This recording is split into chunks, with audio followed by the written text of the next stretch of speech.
할렐루야, 감사합니다.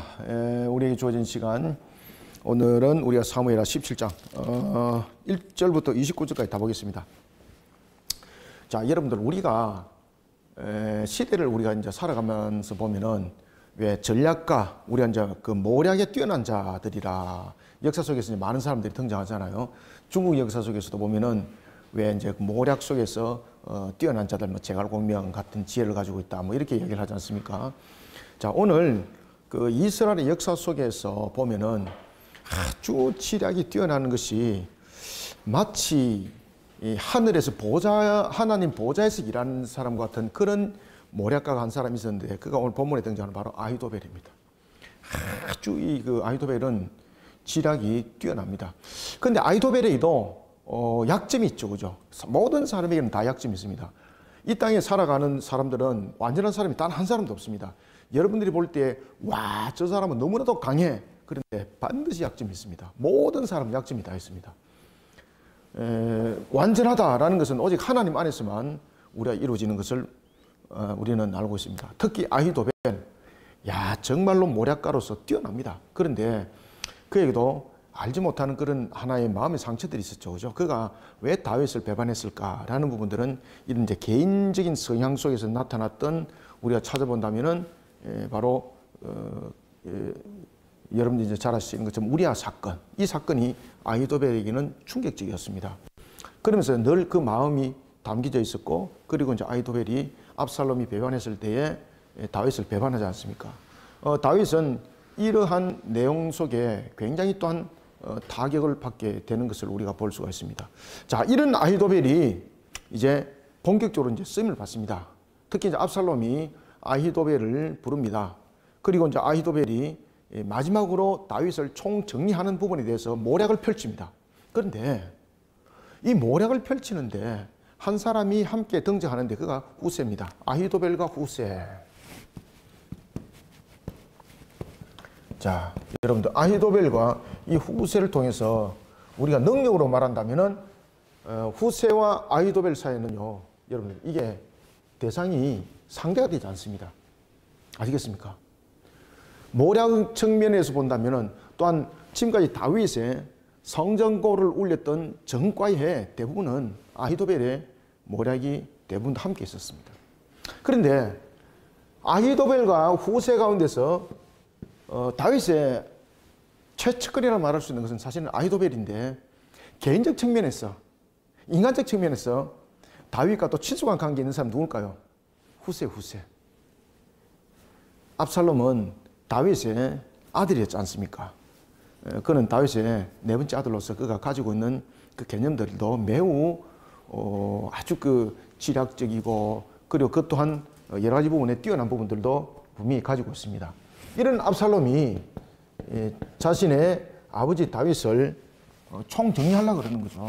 사실은 이 압살롬이 그 아버지의 후궁을 범하였고 아버지의 권한이 자기 속에 넘어왔다라고 선포하지만은 실질적으로 다윗이 살아있잖아, 그죠? 살아있는 존재거든. 살아있는 존재적인 측면에서 다윗이 제거되지 않는다는 것은 여전히 그는 불안 속에 있는 거예요. 이럴 때에 오늘 본문에 아히도벨이 먼저 왕에게 이렇게 제시합니다. 왕이요, 지금 다윗이 도망가고 있는 와중에 있는데 이거 빨리 제거하지 않으면은 그가 여러 가지 부분에 백성들을 모으고 군사들을 모으고 이래서 왕을 다시 치러올 수 있는 세력이 될 수 있습니다. 그러니까 나에게 군사 얼마를 주면은 12,000명을 주게 되면은 빨리 쫓아가서 다윗을 제거하겠습니다. 그때에 압살롬이 아히도벨의 말을 적극적으로 응했을까요? 안 응했을까요? 안 응해요. 왜 그럴까요? 압살롬도 나름대로 굉장히 전략이 뛰어난 사람이죠. 여러분 잘 아시는 것처럼 이 압살롬이 여러 가지 부분에서 계획했던 것들, 2년 동안에 자신을 숨기고 이런 과정 속에서 일어났던 일들, 그 다음에 요압을 이용했던 이 사건들 보면은 굉장히 또 뛰어난 사람이죠, 그죠? 압살롬이 생각을 딱 하는 거예요. 내가 저에게 12,000을 준다? 왜 그가 12,000을 요구를 하지? 아시겠습니까? 그러면은 압살롬은 아히도벨이 자기의 하나의 편이 되어서 다윗을 상대하는 세력이 됐지만은 압살롬은 아히도벨을 완전히 못 믿었어요. 자, 후세를 부릅니다. 왜 후세를 불렀을까요? 아히도벨의 내용을 확신하지 못하고 못 믿는 거죠. 왜 그런가 하면은, 왜 그가 후세를 불러서 후세에게도 물어보는가 하면은, 자, 아히도벨은 누구의 최초권이었습니까? 다윗의 최초권이잖아, 그죠? 자기는 다윗의 아들이었잖아요. 다윗의 아들이었음에도 불구하고 다윗을 배반한 거잖아요. 그러면 아히도벨은 다윗을 배반하여서 자신의 편에 섰지만은 완전히 못 믿잖아요. 그럼 그 병사 12,000을 준다? 그럼 이 병사를 이끌고 다윗을 치러 가가지고 다윗과 함께 합사하여서 자신을 치고 들어온다? 그럼 어떻게 되나요? 압살롬은 끝장나는 거예요. 압살롬은 이 생각을 했던 거예요. 아시겠습니까? 그래서 후세를 불러요. 후세에게 이야기를 합니다. 지금 아히도벨이 12,000을 주게 되면은 다윗이 지금 도주하고 있는 과정에 있으니까 가서 그를 총정리를 하겠다 하니, 후세에 너가 생각할 때는 그 생각이 맞느냐? 여러분, 이 압살롬이 아히도벨의 이 계략을 후세에게 이야기했다는 이 자체가 아히도벨에 대한 부분들을 완전히 100% 못 믿다는 이야기입니다. 언제든지 아히도벨은 반군이 되어서 자신을 다윗과 합세하여서 칠 수 있다. 이 12,000이 오히려 나를 치는 적군이 될 수 있다. 이렇게 계산을 한 겁니다. 그래서 물어보는 거예요. 그때 후세는 뭐라고 말합니까? 왕이여, 아닙니다. 아히도벨이 12,000을 이끌고 가서 다윗을 치게 되면은 그 성과는 아히도벨의 것이 되는 겁니다. 왕의 승리가 아닙니다. 근데 또 아히도벨은 얼마큼 그가 모략에 대해서 뛰어났는가 하면은 이런 이야기를 합니다. 왕이여, 나에게 12,000을 주게 되면은 다윗과 함께 도주했던 도주의 병사들은 살려두고 다윗만 제거하겠습니다. 그래야만이 이 병사들이 왕의 원수가 되지 않습니다. 그리고 다윗만 제거했을 때는 모든 나라의 백성들이 왕에게 돌아오는 것에 대해서 걸림돌이 생기지 않습니다. 와, 정말로 뛰어난 그런 모략을 펼쳤는데 압살롬이 못 믿는 거예요. 과거에 아버지 최측근이었는데 다윗을 제거하여서 이게 뭔가 이상해. 다윗과 합세하여서 나를 치게 되면 나는 꼼짝없이 죽어. 그때에 후세는 뭐라고 말하는가 하면, 왕이여, 왕은 두 가지 부분에서 분명한 자세를 가져야 됩니다. 첫 번째, 아버지 다윗이 어떤 사람입니까? 사울의 시대도 한번 생각해 보십시오. 아둘람 이야기도 하는 거예요. 그런 어려운 난국 속에서도 굴에서 도피해 있으면서 병사들을 길러내었고, 그러면서 결국은 이스라엘의 왕이 된 사람입니다. 아주 싸움에 능한 인물이고, 그 다음에 특히 야전에 대해서는 대단한 그런 전략가입니다. 그냥 일반적 병사 이끌고 가서 못 이깁니다. 그러니까 어떻게 해야 된다는 겁니까? 전군을 일으켜서 그냥 확실하게 정리해야 됩니다. 전군을 일으켜야 됩니다. 전국을 일으켜야 됩니다. 그러니까 왕이 볼 때 맞는 거예요. 그 다음 두 번째, 왕의 마음을 혹하는 것이 있습니다. 어떻게? 왕이요, 이 전투의 승자는 왕이 되어야 됩니다. 다른 어떤 장군도 앞세워서 이 전과를 낼 수 없습니다. 이것은 이긴 게임입니다. 그러니 전장에서 누가 앞장서라는 겁니까? 전장에서 왕이 앞장서십시오. 그리고 왕이 진두지를 하십시오. 그러면은 다윗을 제거했던 그 성리에 대한 것이 전가가 왕에게 돌아가게 되고, 그리고 모든 백성들은 역시 하나님께서는 다윗을 제거하고 압살롬을 왕을 세웠네. 이래서 당신이 영원한 왕이 되는 것입니다. 압살롬이 누구의 의견을 따랐을까요? 하나님이 왜 압살롬을 하여금 후세를 부르도록 만들었을까요? 아히도벨의 이 전략을 흔들어 놓기 위해서 하나님께서 압살롬의 마음을 움직여서 후세를 불렀습니다. 왕이 후세의 내용을 선택을 하게 되는 겁니다. 이때에 아히도벨은 자기 고향으로 돌아갑니다. 왜 고향으로 돌아가는가 하면은 이미 이 전략은 패배했다는 것을 그가 판단했던 겁니다. 다윗 제거 못한다. 그리고 이 일로 인해서 이 사건으로 압살롬은 죽게 될 것이다. 예견이 되는 거죠. 그리고 그가 보따리를 사고 자신의 고향으로 돌아가서 자살합니다. 왜 그런가 하면은 이 아히도벨이 압살롬이 이 사건을 통해서 자신이 다윗을 이기지 못한다는 것을 예측하기도 하고, 그래 되면은 이제 다시 이 다윗으로 모든 것이 복원이 되잖아, 그죠? 그러면은 제일 먼저 제거 대상이 누구겠습니까? 자신이라 보는 거예요.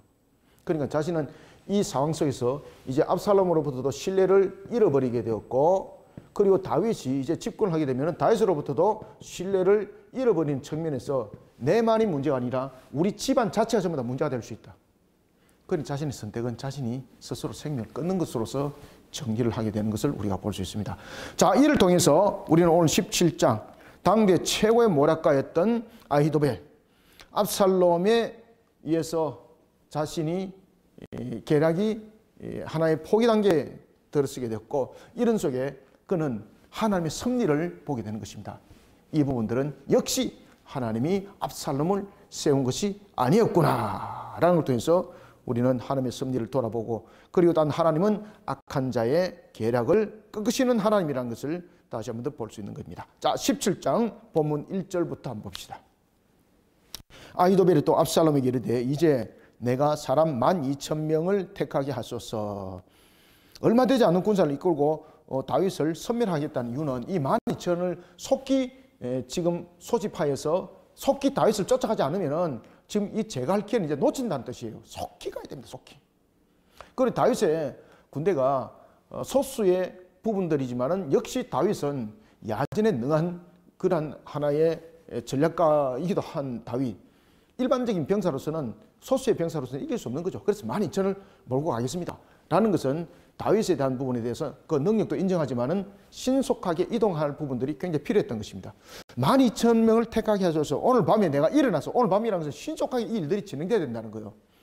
오늘 밤에 내가 일어나서 다윗의 뒤를 추적하여 그가 공고하고 힘이 빠졌을 때 기습해야 됩니다. 그러면은 이기는데 다윗을 제거하지만은 그렇지 않고는 다윗을 제거할 기회 이제 다 놓칩니다. 그리고 이 기회를 통해서 우리가 전군을 일으키는 것이 아닙니다.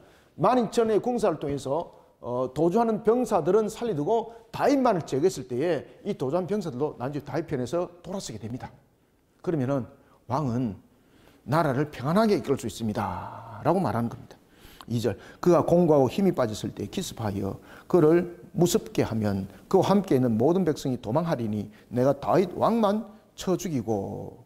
그래서 여기서 아히도벨의 모략은 민심을 떠나지 않게 만들면서 다윗을 제거하는 방법입니다. 민심은 압살롬에게 돌아오게 만들고, 그리고 다윗은 제거하는 전략, 이것을 펼친 거예요. 3절, 모든 백성이 당신께 돌아오게 하리니 모든 사람이 돌아오기는 왕이 찾는 이 사람에게. 왕이 찾는 이 사람은 누구예요? 이 사람은 다윗입니다. 다윗. 이 사람은 다윗이에요. 왕이 찾는 이 사람에게 달렸습니다. 그리하면 모든 백성이 평안하리다 하니 압살롬과 이스라엘 장로들이 다 그 말을 옳게 여기더라. 그런데 압살롬이 의심을 하는 거예요. 왜? 그들이 갔다가 다윗과 함께해서 나를 치고 오면 어떻게 되지? 그래서 후세를 부르는 거예요. 하나님이 그 마음을 흔드는 거죠. 5절, 압살롬이 이르되 아렉 사람 후세도 부르라. 우리가 이제 그의 말도 듣고자 하니라.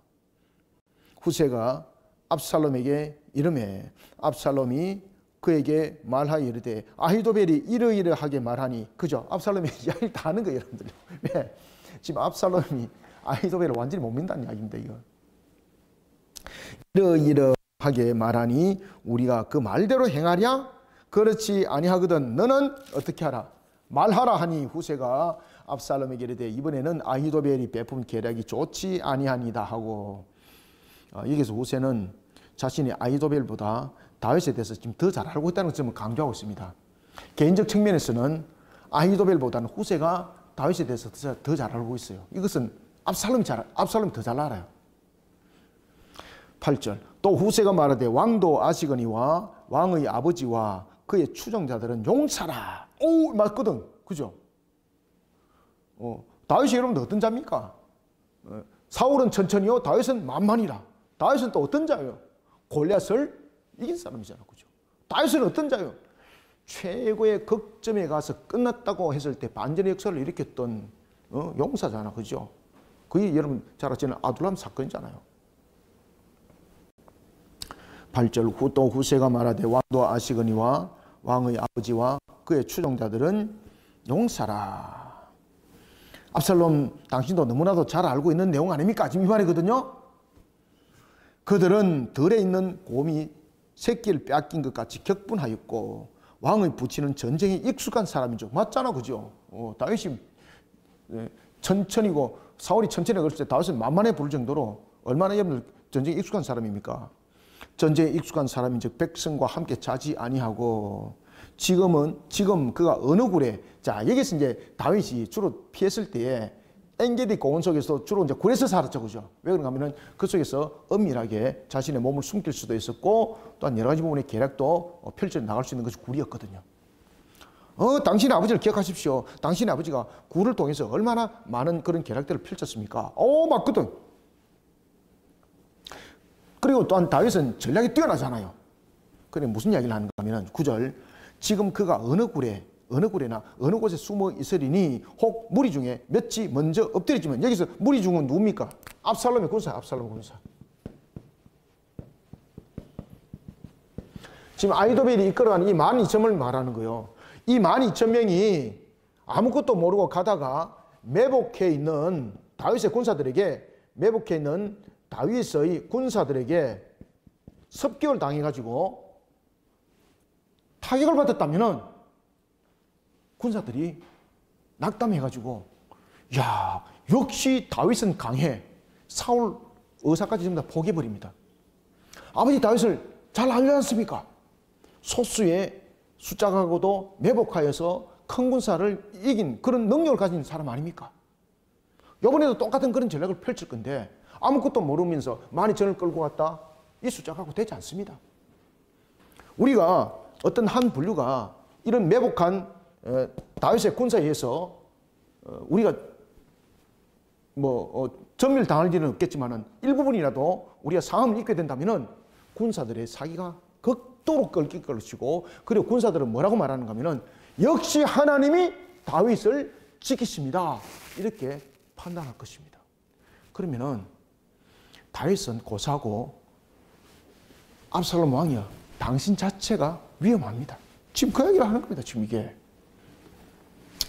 자 봅시다. 9절 지금 그가 어느 굴에나 어느 곳에 숨어 있으리니 무리 중 여기서 무리 중은 누구예요? 12,000을 끌고 갔을 때 그 무리를 말하고 있는 겁니다. 무리 중 몇이 먼저 엎드리지면 그 소문을 듣는 자가 말하기를 압살롬을 따르는 자 가운데에서 패함을 당하였다 할지라 비록 그가 사자 같은 마음을 가진 용사의 아들일지라도 낙심하리라. 그죠? 압살롬의 군대가 기습을 당해가지고 사자 같은 그런 용맹한 군사라도 낙심할 것입니다. 왜? 하나님이 다윗 편에 섰습니다. 이렇게 판단하게 된다는 거죠. 용사의 아들일지라도 낙심하리니 이는 이스라엘 무리가 왕의 아버지는 영웅이요 그의 추종자들도 용사인 줄 알민이다. 압살롬 군사 전체에 악영향을 끼치게 된다는 거죠. 11절 나는 이렇게 계략을 세워나이다. 이제 계략이 나왔습니다. 자 여기까지 여러분들 굉장히 후세가 논리적이죠. 그죠? 지금 아히도벨은 논리적이 아니죠. 왜 그런가 하면 이건 논리적이라기보다는 굉장히 모략인데 굉장히 탁월함이에요. 그런데 후세는 논리로 접근해요. 여러분 사람이 어디에 약한 거 아세요? 사람은요 논리에 약해. 논리에. 아시겠습니까? 그래서 여러분 보시면은 이단들도 대체로 공격할 때 교회들 향해서 논리를 막 제시하잖아. 그죠? 자기들 논리. 딱 그런 방식입니다. 11절 나는 이렇게 계략을 세워나이다. 온 이스라엘을 단부터 베엘세바까지 바닷가에 많은 모래같이 당신께 모으고 친히 전장에 나가시고 바로 이 내용입니다. 전국군을 일으켜야 됩니다. 다윗이 소수를 통해서 지금 탈출했다 하지만은 다윗은 언제든지 전국 단위로 병사들을 소집할 수 있는 그러한 위치에 있는 사람입니다. 그러니까 왕이 이 반전을 일으키기 위해서는 전국군을 다 소집해야 됩니다. 그러면 전국군을 소집하게 되면은 세력으로도 확충이 되지만은 이스라엘 12지파 전군이 왕의 소속이 됩니다. 그러면 다윗이 어떤 군사적 반란도 일으킬 수 없습니다. 그 다음에 두 번째, 왕이 직접 전장에 나가십시오. 이미 이것은 이긴 겁니다. 왕이 직접 나가서 다윗을 제거하게 되면은 모든 정권은 왕에게 돌아가는 것입니다. 이 전략을 펼치는데 논리적으로 맞거든요. 누구의 모략을 선택했을까? 압살롬. 후세의 모략을 선택하는 겁니다. 12절 우리가 이 만날 만한 곳에서 그를 기습하기를 이슬이 땅에 내림같이 우리가 그의 위에 덮여 그와 그 함께 있는 모든 사람을 하나도 남겨두지 아니할 것이요. 적군조차도 정황하지 못하도록. 그래서 전면 공격을 해야 됩니다. 지금 자 아히도벨은 다윗만 제거해야 된다 그랬잖아요. 그런데 잘 보세요. 후세는 뭐라고 말하는가 하면은 다윗을 따랐던 모든 자를 다 전부 다 전멸해야 됩니다. 왜? 이건 경고라는 거죠. 다윗을 따랐던 모든 자를 전멸함으로써 이스라엘 12지파의 전군 속에 선포하기를 다윗을 추종한 자는 절대 살아남지 못한다는 것을 그들을 전멸함으로써 그것을 선전 효과, 전략적 측면에서 보여줘야 됩니다. 왜? 우리가 시분케스로 여러분들 그런 이야기 들었죠, 그죠? 시분케스로 그냥 잘라버리는 거. 그것은 너희들도 봐. 말 안 들으면 이렇게 잘려? 이런 것들. 시분케스로 사형선고를 내리는 거죠. 너희들도 이와 같이 말 안 들으면 사형이야? 이런 부분들로서 다윗과 함께 따랐던 병사를 전부 다 전멸시켜야 된다는 거예요. 시분케스로. 그러면은 아무도 왕에게 반대를 표할 수 없습니다. 그러니까 남겨두면 안 됩니다. 어떻게? 한 사람도, 다윗을 따랐던 한 사람도 남겨두지 아니할 것이요. 13절 또 만일 그가 어느 성에 들었으면 온 이스라엘이 밧줄을 가져다가 그 성을 강으로 끌어서 그곳에 작은 돌 하나도 보이지 아니하게 할 것이니다 하며, 이게 무슨 말인가 하면 여러분 밧줄로서 무슨 성을 갖다 끌어가지고 강에 던집니까? 이건 말 안 되는 거죠. 이거는 언적 측면, 비유적 측면에서 무엇을 말하고 있는 겁니까? 상대적 측면에서 완전히 제압해야 된다는 겁니다. 다시 말하면 다윗을 조금이라도 돕는 자들은 용서하지 말아야 된다는 거예요. 이해됐죠, 그죠? 14절 압살롬과 온 이스라엘 사람들이 이르되 아렉 사람 후세의 계략은 아히도벨의 계략보다 낫다 하니 이는 여호와께서 압살롬에게 화를 내리려 하사 아히도벨의 좋은 계략을 물리치라고 명령하셨습니다. 그래서 압살롬을 벌하기 위한 하나님의 섭리가 이 속에 역사했다는 것을 이제 아히도벨이 알게 되는 겁니다. 그래서 아히도벨은 아하, 하나님이 지금 이 사건을 직접 간섭하시구나, 이것을 그가 깨닫고 자신이 더 이상 할 역할이 없을 뿐만 아니라 자신이 스스로 생명을 끊음으로써 자신의 집안을 지키는 선택을 합니다. 그가 만약에 자신이 살아있게 되면은 자신의 모든 집안들이 함께 공감에 처해지게 되거든요. 그러니까 자신이 그렇게 정리를 하는 겁니다. 15절 이에 후세가 사독과 아비아달 두 제사장에게 이르되 아히도벨이 압살롬과 이스라엘 14절 읽었나요? 네네네. 15절 이에 후세가 사독과 아비아달 두 제사장에게 이르되 아히도벨이 압살롬과 이스라엘 장로들에게 이러이러하게 계략을 세웠고 나도 이러이러하게 계략을 세웠으니, 자 위기에 처한 자 다윗을 보호하기 위해서 다윗에게 이제 그 여러 가지 부분의 소식을 전해주는 거죠. 그러니 지금 이제 계략이 지금 세워졌으니까 당신을 지금 치러 가기 위한 군대 조직이 지금 형성됐으니까 신속히 빨리 거기 머물지 말고 신속히 지금 빨리 도망가십시오. 지금 그 소식을 전하는 거예요. 이때에 그 소식을 전하는 부분에서 다윗이 소식을 전할 자로서 후세를 뒀고 그 다음에 누굴 뒀습니까? 그렇지. 사독의 아들 아히마스를 뒀고 그 다음에 아비아달의 아들 요나단을 뒀죠. 요나단과 그리고 아히마스가 전령의 역할들을 하는 거죠. 그런데 서로 내통하는 것을 보았습니다. 이것을 압살롬에게 신고하게 되는 거예요. 압살롬이 만약에 이 요나단과 아히마스를 붙잡았다 이러면은 어떻게 될까요? 후세도 날아가는 거예요, 여러분들요. 그리고 다윗도 끝나는 거예요. 이때에 마치 여리고성의 사건처럼, 여리고성의 라합이 왜 두 정탐꾼을 지붕 위에 숨겼지 않습니까? 한 여인이 하나의 우물 속에 이 두 사람 요나단과 아히마스를 숨겨줍니다. 숨겨주고 그들의 생명을 보존시켜 줌으로써 이 후세가 폈던 이 전략들이 효력을 거두게 되고 다윗도 그 신변을 보호받게 됐던 것을 우리가 볼 수 있습니다. 자, 16절 봅시다. 이제 너희는 빨리 사람을 보내 다윗에게 전하기를 오늘 밤에 광야 나루트에서 자지 말고 아무쪼록 건너가소서 하라. 혹시 왕과 그를 따르는 모든 백성이 몰살할까 하노라 하니라. 이제는 왕을 치기 위한 군사가 조직되었습니다 라는 것이죠. 17절 그때 요나단과 아히마아스는 역할은 무엇이었습니까? 다윗에게 소식을 전해주는 역할들이었습니다. 그죠? 전령으로 다윗이 너희들은 나에게 소식을 전해달라 그랬습니다. 그런데 이 전령들이 서로 내통하는 것을 어떤 한 청년이 보았습니다. 그리고 압살롬에게 고발했습니다. 붙잡히면 끝나는 겁니다, 이게. 17절 그때 요나단은 누구의 아들입니까? 아비아달의 아들. 그죠? 우리 앞에 봐왔죠? 이미 15장 36절에 보면은 나와있죠. 그죠? 15장 36절에 보면은 그들의 두 아들 곧 사독의 아히마스와 아비아달의 요나단이라고 그 아들들을 말하고 있습니다. 이 요나단은 동명이인이라 그랬죠. 그날도 제가. 요나단은 누군가 하면은 아비아달의 아들입니다.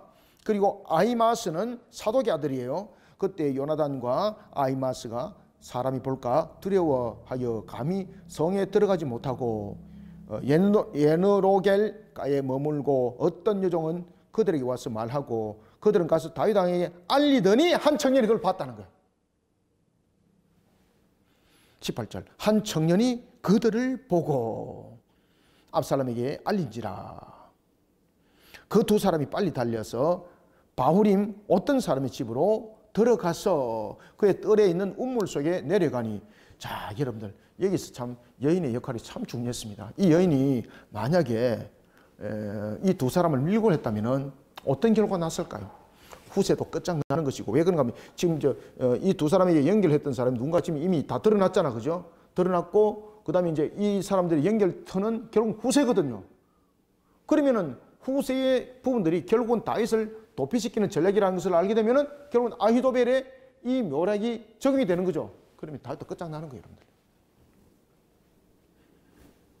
운물 속으로 내려가니 그 집 여인이 덮을 것을 가져다가 운물 아귀를 덮고 찌은 곡식을 그 위에 널매 전혀 알지 못하더라. 그래서 여기서 보면은 이 여인은 사실은 자신이 이 일들을 통해서 두 사람을 보존해 줌으로써 자신이 큰 어려움에 당할 수가 있는 거지 않습니까? 그러면은 시대적인 상황들을 보면은 이 여인은 사실은 누구 편에 서는 것이 자신에게 오히려 부귀영화를 누릴 수 있는 길을 갈 수 있나요? 압살롬 편에 서야 되는 거, 압살롬 편에. 우리가 지금 현재 나라가 일어나고 있는 정치판을 딱 보면 딱 그렇잖아, 그죠? 지금 여러분들 압살롬 편에 서야 되는데 그건 압살롬 편에 서지 않습니다. 하나님 편에 섭니다. 하나님 편에, 이 여인이. 19절 그 집 여인이 덮을 것을 가져다가 우물 아귀를 덮고 찌은 곡식을 그 위에 널매 전혀 알지 못하더라. 압살롬의 종들이 그 집에 와서 여인에게 묻되 아히마스와 요나단이 어디 있냐? 오, 사람 이름까지 알잖아, 그죠? 아히마스와 요나단이 어디 있느냐 하니 여인이 그들에게 이르되 그들이 시내를 건너가더라 하니 그들을 찾아도 만나지 못하고 예루살렘으로 돌아가니라. 따라서 요나단과 아히마스를 찾는 사람들에게 만약에 이 여인이 그것을 그대로 이야기를 했다면 이 여인은 분명히 자신에게 유익함이 있었고 덕이 있었을 것입니다. 그런데 이 여인은 그것을 선택하는 것이 아니라 하나님 편에 서기를 원했던 겁니다. 그래서 사실 들키게 되면 이 여인도 함께 죽는 겁니다.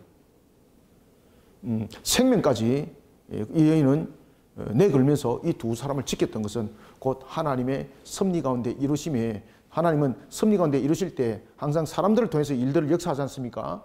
그리고 그 일들을 펼쳐나갈 때 하나님께서는 헌신하고 수고한 그 손길을 반드시 기억합니다, 여러분들요.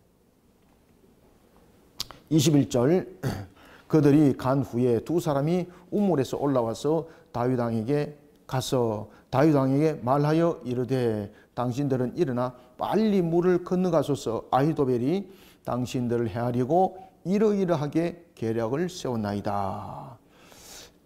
이게 지금 정말로 여기까지 오기까지는 이 여인에 대한 이 헌신이 없었다면은 이 부분들의 계략은 후세에 대한 부분들, 그리고 이제 다윗의 대한 신변의 부분들 전부 다 끝장나는 겁니다.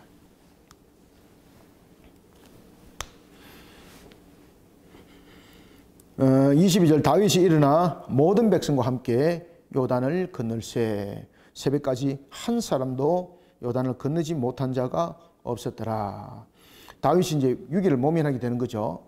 여기서 보면은 다윗이 위기만 모면한 것이 아닙니다. 여기서 다윗이 위기만 모면하는 것이 아니라 지금 누구를 살립니까? 후세도 살리고 그리고 요나단과 누구도 살립니까? 아히마스까지 모두를 살리는 일들이 누구로부터 지금 이루어진 겁니까? 한 여인. 그죠? 여인. 참, 근데 이 여인은 이름도 없잖아. 그죠? 그죠? 그러나 그럼에도 불구하고 이 여인의 역할이 얼마나 지금 중요한가 여러분 잘 아셔야 됩니다. 저와 여러분들이 어떤 일들을 할 때, 주의 일들을 할 때 사실은 아무것도 아닌 것 같는데 한 여인과 같은 모습과 같습니다. 이름도 없습니다. 아무것도 없습니다. 그런데 우리의 역할이 이만큼 중요합니다. 다윗도 살리고 후세도 살리고 그리고 또한 요나단과 아히마스도 살리는 일에 이 여인의 역할입니다. 이 여인의 조그만 하나의 역할들이 이만큼 중요한 겁니다. 그 우물에 숨긴 사람은 이 여인이 아니거든요. 그들이 숨었습니다. 이 여인이 봤습니다. 근데 이 여인이 한 일은 뭡니까? 뚜껑을 닫고 거기다가 위장하는 짚을 얹은 것밖에 없습니다. 그 여인이 크게 힘들어 한 것도 없잖아요. 그런데 이 여인은 마음의 중심이 있었습니다. 그런데 이 중심은 굉장히 중요했습니다. 이 마음의 중심은 말 한마디 잘못함으로 인해서 자신이 생명을 잃을 수도 있었습니다. 그죠?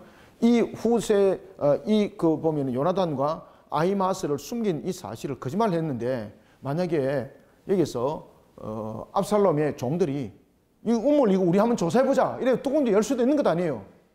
그럼 열었는데 만약에 이 두 사람이 있었다. 그러면 이 여인 죽는 겁니다, 여러분들요. 그래서 문으로 볼 때는 이름이 없다는 것은 세상적 측면에서 하찮은 사람이란 말입니다. 하찮다. 그런데 세상에서는 하찮는데 누가 기억한다?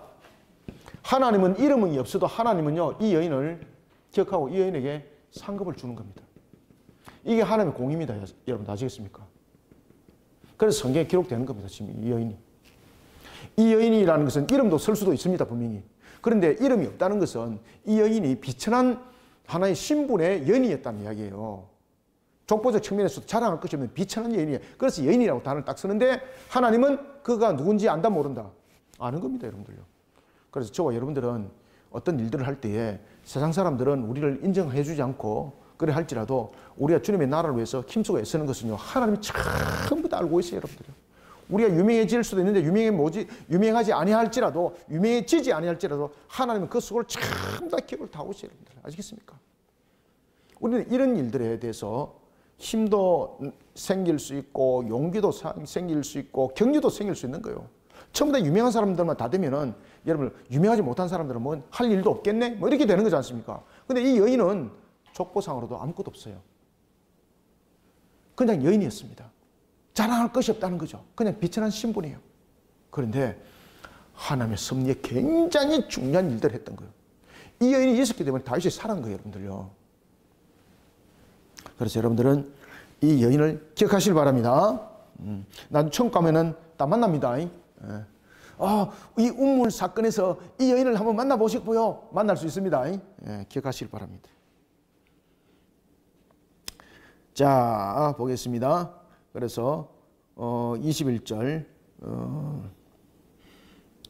그들이 간 후에 두 사람이 우물에서 올라와서 다윗 왕에게 가서 다윗 왕에게 말하여 이르되 당신들은 일어나 빨리 물을 건너가소서. 아히도벨이 당신들을 헤아리고 이러이러하게 계략을 세웠나이다. 다윗이 일어나 모든 백성과 함께 요단을 건널세 새벽까지 한 사람도 요단을 건너지 못한 자가 없었더라. 그러니까 모두 다 살았다 이 말입니다. 자, 23절. 아히도벨이 자기 계략이 시행되지 못함을 보고 이건 무언가 하면은 지금 압살롬이 단순하게 이 일들을 실수했다라는 것이 아니라 압살롬의 반란은 실패인데 이것이 하나님의 섭리라는 것을 그걸 알았다는 거예요. 압살롬의 반란은 이제 실패다. 압살롬의 반란은 실패다. 야, 이게 무슨 우리나라 역사 보는 것 같지 않습니까? 현재 일어나고 있는 사건들.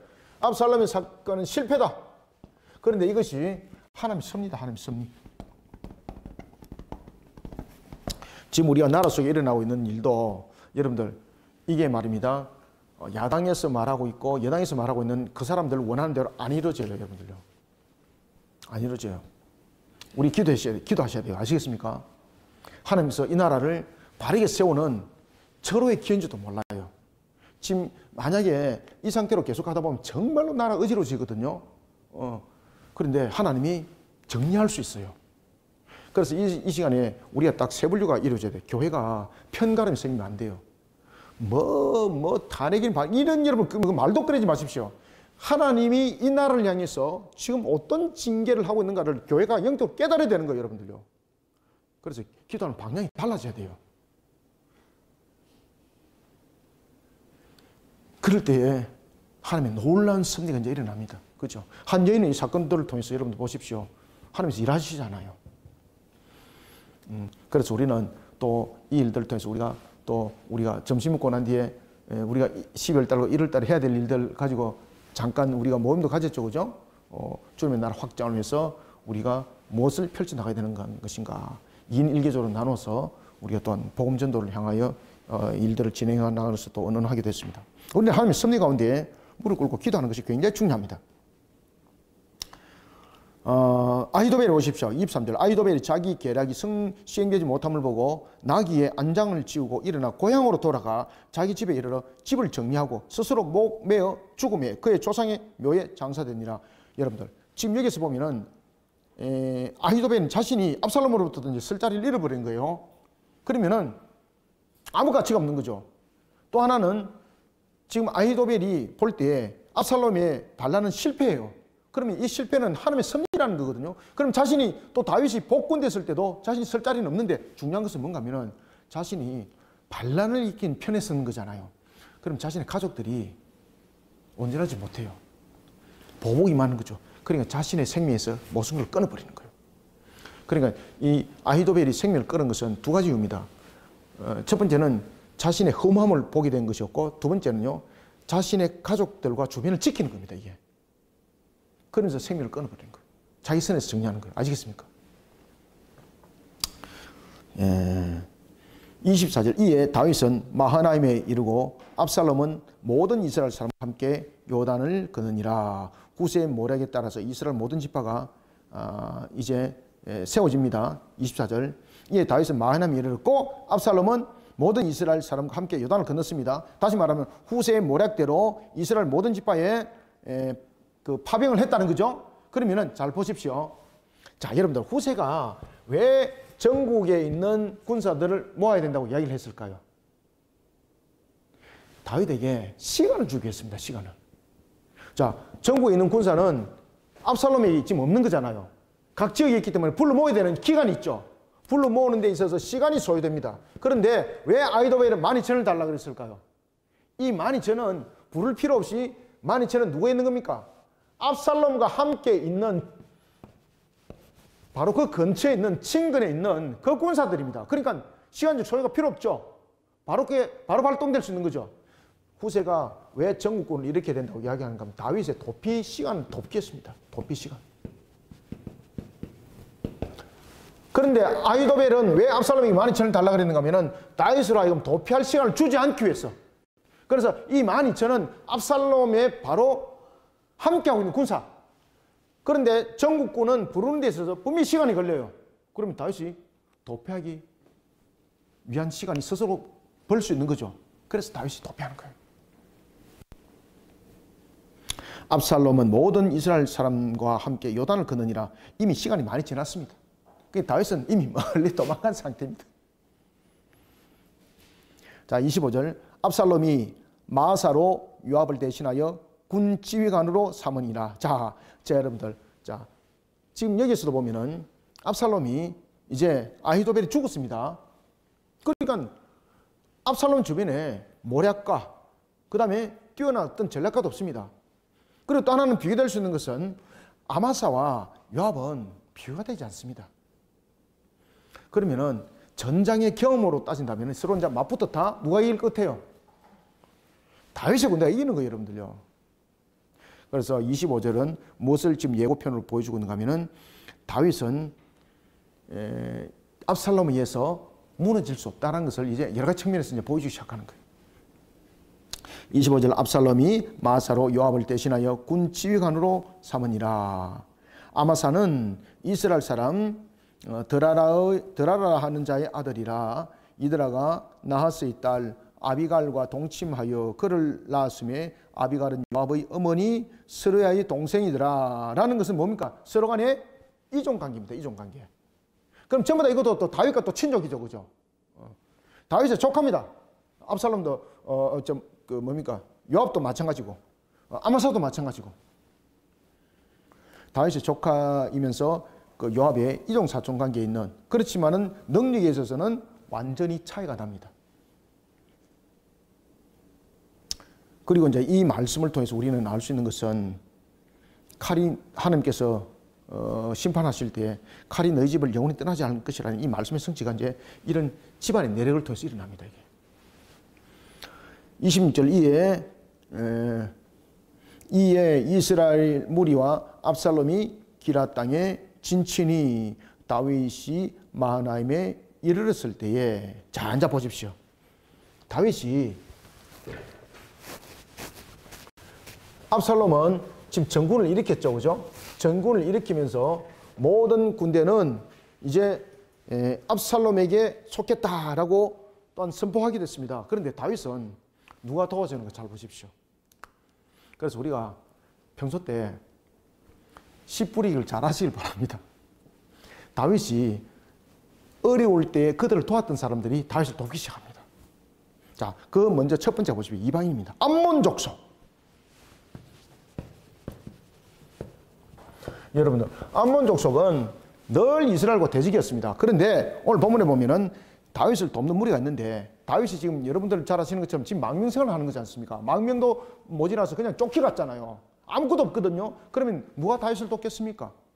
도우려 그래도 뭔가 끈거리가 건수가 있고 뭔가 티끌이라도 뭐 하나가 있어야 뭐 도울 거리가 있는데 다윗에게는 도울 거리가 아무것도 없었어요. 다윗을 돕는다는 것은 결국은 자신이 위험에 봉착할 수 있다는 뜻이거든요. 그런데 지금 오늘 본문에 보면은 다윗을 돕는 사람들 잘 보십시오. 이제 다윗을 누가 도왔는가? 27절, 다윗이 마하나임에 이르렀을 때 암몬 족속에게 속한 라빠 사람 나하스의 아들 소비는 누가 하면은 암몬 사람입니다. 자기 아버지 나하스가 다윗에게 은총을 베푼 사실이 있습니다. 그죠? 응?